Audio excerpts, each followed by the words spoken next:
Grady, when you look at your defense, you're doing some things that suggest you're getting to be the chaotic defense you want to be. How close do you think you're actually already getting there? I think we're 2 games away from being the team that we want to be. We have a lot that we can grow on. We can get better at tackling. We can get better at pursuit to the ball. But I think as far as disruption goes, all over the field, we got a bunch of dudes that want to go run. We got a bunch of dudes that want to go hit people in the mouth, and I think we're just a few games away from being a defense that we really want to be. Drew, offensively, kind of a slow, well, I guess it started the game well, but overall not great first half. What changed in the second half for you guys, I feel like? I feel like the defense, they really got us going. They had some good stops, and that led to us. We got to back up the defense. We got to get it going. You know, we didn't want another L on the board, so we knew we had to win that game, and we just fed off each other. How important was it to win that in such a, I guess, eerily similar way Right. to last week's game? Right. It was as important as a game I ever played in my life. You know, everyone wanted to beat Colorado last week, but I felt like this was more important. You know, we had to beat Middle Tennessee. They beat us last year very bad, and to go there on the road and have a game where we didn't just blow them out. We had a game where to come back and fight. We needed to get one of those on the board. Brady, it was kind of mentioned that eerily similar game to last week. When you guys take the field with the ball inside, I think, the 15, under 2 minutes to go, what are kind of your guys' thoughts on getting that done?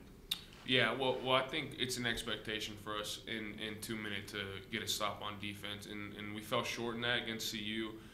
Very similar situations, and I think we all just knew, you know, we looked to the left and right, and we knew that's not happening again in this game, and that's not going to happen again all season. If offense can put us in a situation where we're up in the last 2 minutes of the game, and we have them pinned inside our own 10, they should never have a shot against us all season. So, yeah, I think it was known among the defense that we get put in that situation again. We're going to come out with a win. Drew, Coach was talking about like some of the things that were important about the way you won that game were you played complementary. Does that become more apparent to a team when you win a game that way, the way you did it, defense setting up the offense, defense capitalizing off what the offense has done, defense actually scoring? Oh yeah, it's the defense. You know, they always hit really hard. You know, and we sometimes we back off. We have some bad plays, but they're very consistent, I believe, and just seeing them go out there, we gotta back them up every time. So that's what the complementary play comes in. Is that something that's overlooked by some people sometimes? Is you have to be complementary to each other, both sides of the ball, to be the successful team you want to be? Oh yeah, you got to keep the defense on the benches whenever you're on offense. You know, they gotta get some rest. They get tired. I played D-line in high school, and you get tired fast. So we gotta go out there and we gotta do our thing. Honestly, Grady, when you looked at the clock, they throw the last-ditch pass in the end zone. Henry knocks it away.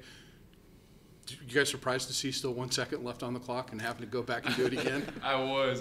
Yeah, I looked up and I started celebrating after he batted the ball down, and I saw 1 second left on the clock, and I was like, oh my gosh, we got to go back out. But we got dudes on defense. We got dudes that go rush the passer. I mean, in a situation like that, when we're not rushing very many people, drop back and prevent, and we got dudes that are still going and getting strip sacks. I mean, it's, you know, it was surprising to see 1 second left on the clock, but that's just another opportunity for us to showcase our defensive ability.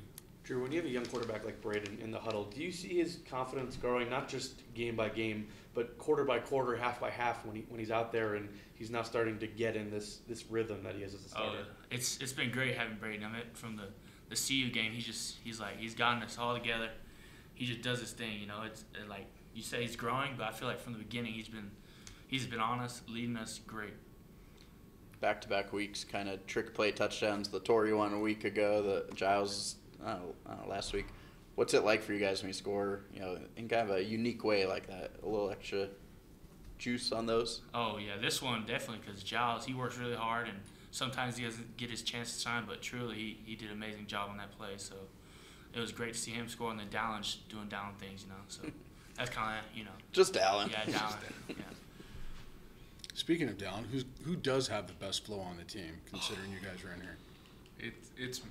It's I'm gonna give the best flow on the team to myself. I don't know. We got I get a little sweat going, and you got the wet hair going. I don't know. Let's see.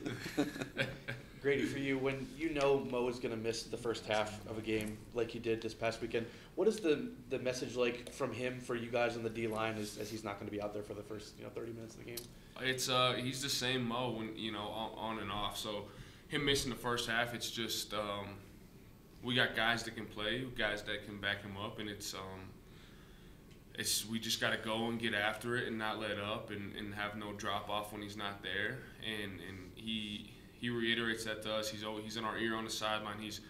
He's watching the game and he's telling us what he's seeing still, as if he was on the field and telling people like Newer how to rush the guy in front of him still. So he's very, very involved even when he's not on the field in the first half, and he's encouraging and he's letting us know when he comes back in he's going to get it done. Drew, when you get so used to blocking for guys like Avery and Kobe, how different is it when someone like Van comes in? What needs to change to kind of get him going?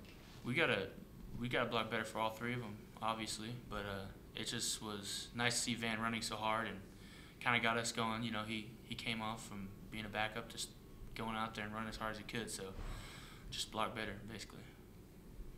Grady, what would it mean to be 2-2, coming off back-to-back wins going into conference play? I think it's huge. I think it's momentum. I think it's something that CSU we haven't done since I've been here, and Coach Norvell told us we haven't been 2-2 going into conference play in about 5 years, and I think it'll be huge momentum for us to go into conference play. Good confidence boost and just a good gauge of where we're at as a team and as a defense specifically, and where we can be. So I think if we can get this win, when we get this win this weekend, I think it'll be huge momentum going into conference play. Drew, in the spring when you had a light running back room, Van got a lot of work. What did you learn about Van coming from deep down on the depth chart to where he is now, and why you guys trust him? I've known Van that he runs hard. I know he's going to run hard. That's one thing you know about Van. I mean, you saw that hurdle. He's going to go out there and put his body on the line for you boys, so it makes you want to do the exact same thing for him. So excited to see what he can do. Thank you, guys. Thank you. Thanks, guys.